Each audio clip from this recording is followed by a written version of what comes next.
Okay, so I have to replace a toilet fill valve, and I just wanted to show you guys the awesome, easy installation here. Looks like there's 3 steps. Shouldn't be too hard. Oh, but wait. Step 1.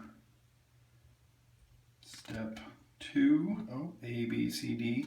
Step 3, A, B, C, lots of stuff.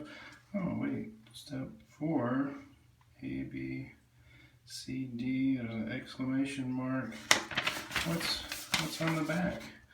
Oh hey, step 5, lots of exclamation marks. 6, water supply line, and congratulations! Alright, well, 3 steps. Sweet.